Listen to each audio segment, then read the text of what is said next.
கிருஷ்ணா. இன்னைக்கு எனக்கு ஜிகே என்னதுன்னா, இப்பெல்லாம் ஏஐ இல்லா துறையே இல்லை அப்படின்னு சொல்ற அளவுக்கு ஏஐ எல்லா துறைகளிலும் வளர்ச்சி அடைந்து வந்திருக்கு அப்படின்னு நமக்கு தெரியும். ஜென் ஏஐ என்ற ஆக்கத்திறன் ஏஐ தொழில்நுட்பத்தின் வருகையால் ஏஐ ஹெல்ப் மூலமா இப்பெல்லாம் நிறைய புத்தகங்கள் எழுதுவது அதிகரித்து வருகிறது.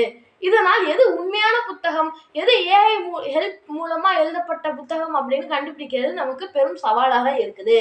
ஆதர் ஸ்கில்ட் அமைப்பு ஏஐ எழுதாத புத்தகங்கள், அதாவது உண்மையான எழுத்தாளர்களால் எழுதப்பட்ட புத்தகங்களுக்கு மனித ஆக்கம் அதாவது ஹியூமன் ஆதர்ட் அப்படின்ற சான்றிதழை வழங்க தொடங்கியுள்ளது. முன்பெல்லாம் புத்தகங்களுக்கு பெஸ்ட் செல்லர் பட்டம் வழங்கப்பட்டது. இப்போதெல்லாம் இது மனித ஆக்கம், அதாவது ஹியூமன் ஆதர்ட் அப்படின்ற சான்றிதழும் வழங்க தேவையாக இருக்கின்றது. நன்றி.